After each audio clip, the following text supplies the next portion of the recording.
What's going on, Subway surfers? We're back on the surface today, taking an in-depth look at York Region's bus rapid transit system. Located on the northern border of the City of Toronto, York Region's rapid transit service, named Viva, services stops in 5 of York Region's 9 municipalities.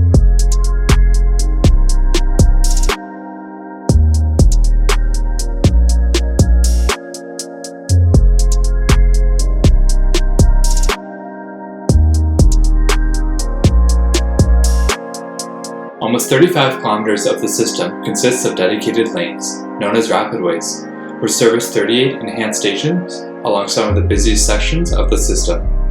Today, we'll be taking an in-depth look at this Rapidway system, exploring its design, operations, as well as looking at what works and what doesn't work for passengers. I'm Zach with Vanish Underground, and let's take a look.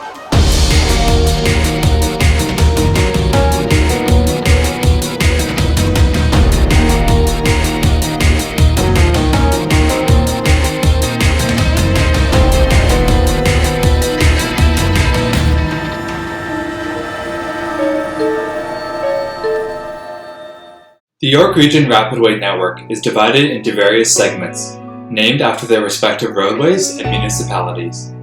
In Newmarket, 3 stations along Davis Drive are serviced by Viva Yellow, while 3 stations along Yonge Street are serviced by Viva Blue and Blue A. In Richmond Hill, 7 stations along Yonge Street are also serviced by Viva Blue and Blue A, while another 6 stations along the western segment of the Highway 7 East Rapidway are shared by Viva Purple and Viva Pink. The Highway 7 East Rapidway continues into Markham, with 5 additional stations shared by Viva Purple and Viva Pink, and an additional station on the Enterprise Rapidway shared with Viva Green and Pink during rush hours, and serviced by Viva Purple at all other times. In Vaughan, Viva Orange services 5 stations on the Bathurst and Centre Rapidway through Thornhill, as well as 2 stations on the Highway 7 West Rapidway. 6 additional stations are shared between Viva Orange and Brampton Transit's 501 Zoom Queen along the Highway 7 West Rapidway. Overall, there are 38 median Rapidway stations across the entire network, with the remaining stations on the network consisting of curbside stops and bus terminals. If you want to learn more about the evolution of this Rapidway network, check out our video by clicking the button in the top right corner of your screen.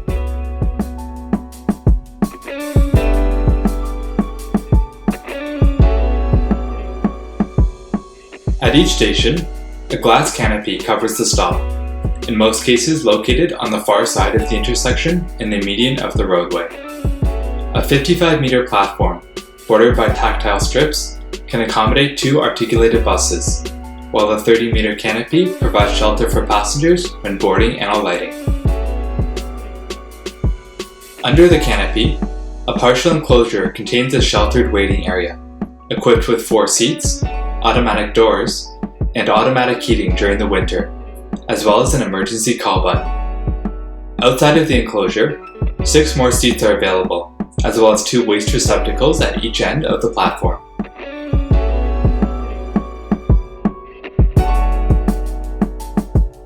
At the end of the platform closest to the intersection, a fare payment area is equipped with a one-ride fare payment machine, accepting coins, credit, and debit, as well as 2 Presto smart card readers. Some of the older stations also feature a Viva Now ticket validating machine. However, these are in the process of being removed, as paper tickets has been discontinued. As Viva operates on a proof of payment system, passengers are required to buy or validate their fare before entering the platform or boarding the bus.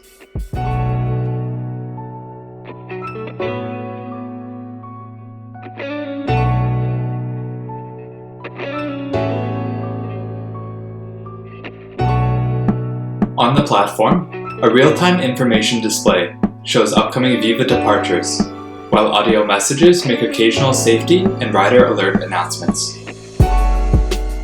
Operations along the majority of the Rapidway are the same. Buses enter the Rapidway from the far left lane of general traffic and are governed by the same general speed limit as the roadway. At intersections, signals control 3 separate phases per cycle, with the primary phase for left and U-turning traffic along the Rapidway corridor, a second for through traffic and buses, and a third for cross traffic. Pedestrian signals along the Rapidway street are activated automatically at most intersections, while signals for the cross street require the pedestrian button to be pushed. At some intersections, special transit priority phases are activated for buses that are turning within the intersection.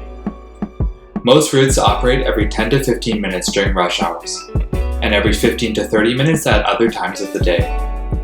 Standard 40-foot buses and articulated 60-foot buses are used, depending on the route and the day of the week.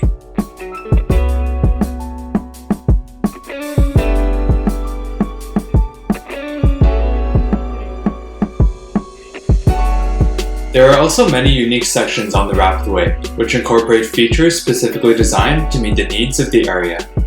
Between Weston and Commerce stations on the Highway 7 West Rapidway, the sidewalk transitions into the middle of the road, allowing pedestrians and cyclists to avoid the busy ramps of Highway 400. The 800-meter walkway is equipped with pedestrian and cycling signals and provides concrete protection from traffic on both sides of the walkway. Further east, an enhanced station at the Vaughan Metropolitan Centre offers an interchange with the subway. Each platform offers an underground connection into the main concourse of the station, with staircases, escalators, and elevators transporting passengers below the roadway. Additional real-time information displays are located in the pathway from the subway, allowing Viva passengers to see the next departure time on their way to the stop.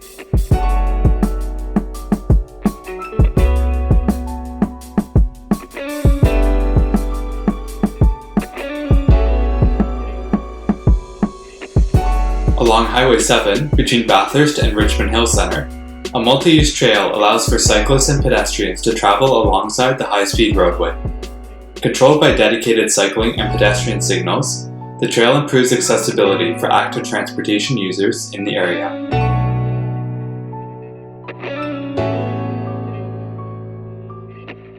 At Bayview Station, 2 dedicated structures were constructed for the Rapidway, allowing passengers to transfer between Viva and YRT buses on Highway 7 and YRT buses on Bayview. Each tower contains a staircase and elevators, bringing passengers from Bayview down to Highway 7. East of Town Centre Boulevard on the Enterprise Rapidway, buses travel in the roadway alongside the boulevard, rather than in the median. Servicing 2 stations at Cedarland and Warden, this section of the Rapidway has some of the quietest stations on the network. However, development in downtown Markham is expected to boost their ridership in the years to come.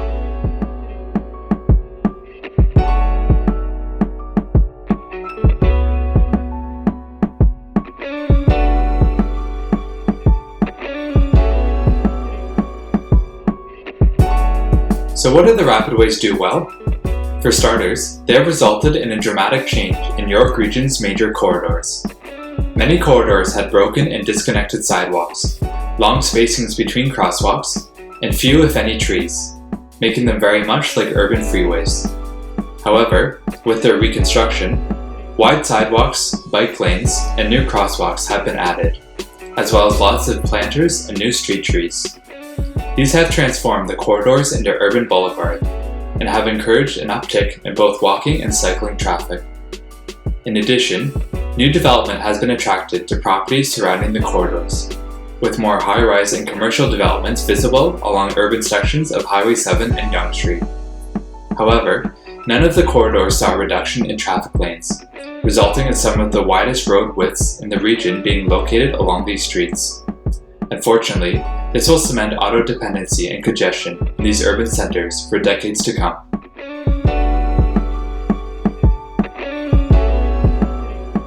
The Rapidway shelter design is also innovative, allowing for a variety of features to be incorporated into a limited space. The heated shelters are unique and provide a comfortable waiting environment during the winter, while being accessible to people of all abilities. Each platform is also long enough to accommodate 2 articulated buses, allowing for improved passenger flow during rush hours when 2 buses sometimes arrive simultaneously.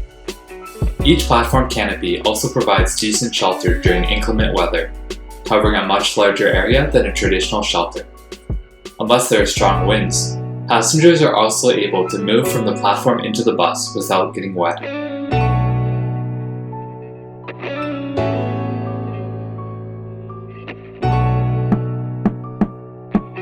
The Rapidways also provide a decent service span compared to other transit projects in North America. In Markham, Richmond Hill, and Vaughan, Viva buses run past midnight 7 days a week. Although frequency is severely reduced after 10 p.m., stretching as low as every hour at some stations along Enterprise, the hours mean that nearby residents can depend on Viva as their mode of transportation, no matter their plans. In Newmarket, service runs until just before 11 p.m. However, like the Rapidways in the south, is severely reduced after 10. Given the mainly suburban nature of these Rapidways, these frequencies and span of service roughly match much of the commercial demand in the area. However, as development and demand increases, we hope that these hours will be lengthened and frequencies improved in the years to come. While the Rapidways have brought many positive changes to the Viva corridors, there are many aspects of their design that have been pointed out by critics. While the construction of the Rapidways did allow for wider sidewalks and improved pedestrian crossings, many of these elements were not designed with pedestrians in mind. While most of the pedestrian signals parallel to the Rapidway are automatically activated, those crossing the boulevard and leading to the Rapidway stations require the pedestrian button to be pushed. Additionally, at most intersections with the Rapidway station, a two-stage crossing exists, with the median at the station itself. Due to the timing of the pedestrian signals, it is not possible to legally cross the entire width of the roadway in many cases, prolonging the crossing time for locals who choose to follow the countdown. At the region's largest intersection at the Kiel Rapidway stop, it takes an astounding 4 minutes and 30 seconds to legally cross the intersection to the opposite corner. Coupled with the requirement to push the pedestrian button twice when crossing the whole roadway, this can create an unsafe or overly long crossing time for transit users and locals alike. Furthermore, some stations are missing pedestrian links to nearby bus stops, greatly increasing the walking distance for transferring passengers. At the major Mackenzie station, transferring between a local and a Viva bus will require a 250-meter walk, as well as crossing at two different traffic signals.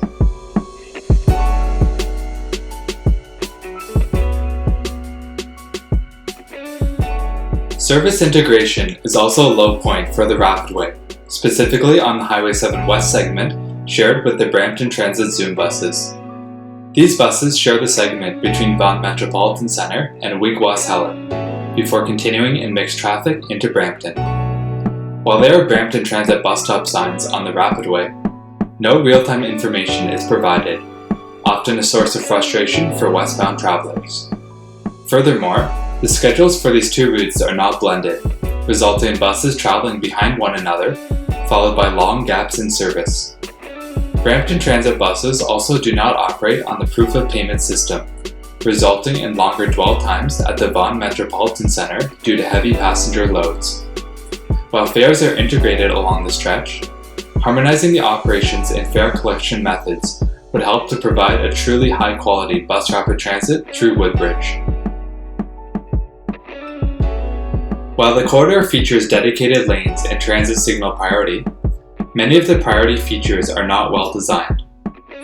Transit signal priority features are usually only activated when a bus is running behind schedule, and only extend a green light or shorten a red light by up to 10 seconds. This results in travel times that are comparable or slower to the adjacent roadway outside of rush hour. Additionally, there are pinch points on the Rapidway where buses are required to turn or merge that often hold buses for many minutes during a signal cycle, as the transit priority signal is only called once. Under the Highway 404, the Rapidway merges into a single lane. However, the signals controlling it are on a manual timer, requiring buses to wait even though there is no opposing bus traffic. Similar signals exist for buses merging into traffic at Cedarland in Markham and Sawmill Valley in Newmarket. Having the ability to call these signal phases at more spots during the cycle, similar to Waterloo's ION system, would improve the functionality of the bus rapid transit system and reduce unnecessary waiting.